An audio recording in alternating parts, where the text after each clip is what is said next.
Welcome to Change is Simple's online learning. My name's Dom. I'm one of the lead educators here at Change is Simple. Change is Simple is a nonprofit that teaches students about climate education and sustainability. Instead of lectures and textbooks, we inject games, activities, curiosity, and creativity right into their classrooms. Our curriculum empowers students to make a difference in their world.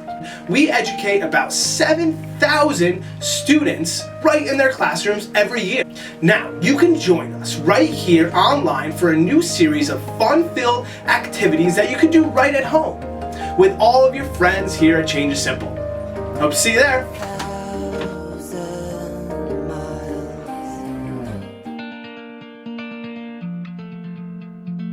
Hey friends, welcome back to Change is Simple's online learning.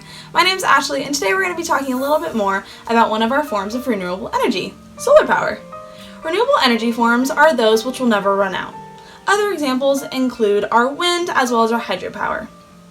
These forms of renewable energy, or clean energy forms, are used instead of burning fossil fuels, which are a reminder fossil fuels are our coal, oil, and natural gas.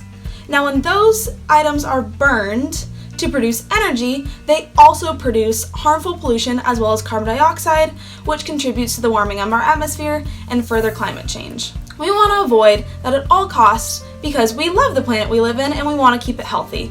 That's why making the transition to renewable energy sources is really important. If harnessed correctly, the sun is the renewable energy form with the biggest potential. It produces 173,000 terawatts of energy.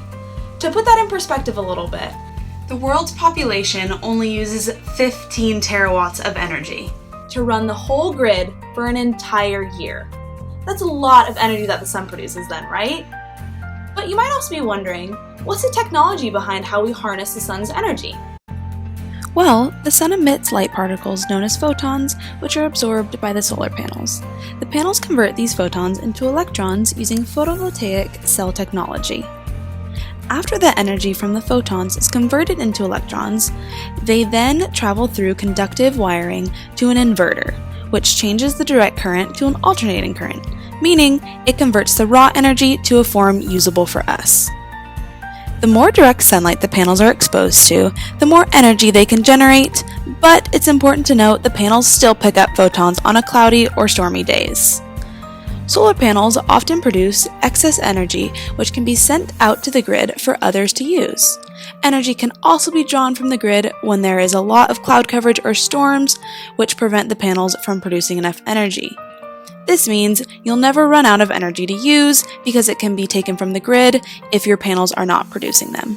If you live in the northern hemisphere, solar panels should be placed on the southernmost facing roof. That's because in the northern hemisphere, the angle of the sun follows a trajectory in our southern sky, which would give that roof face the most exposure to sun throughout the day.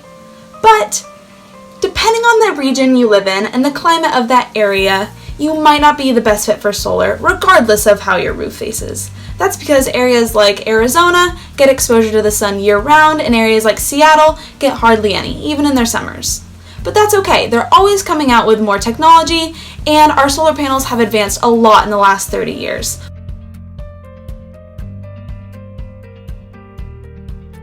Hopefully with this video you've learned a little bit more about how awesome solar power is and how it functions as a really great clean and renewable energy source for us.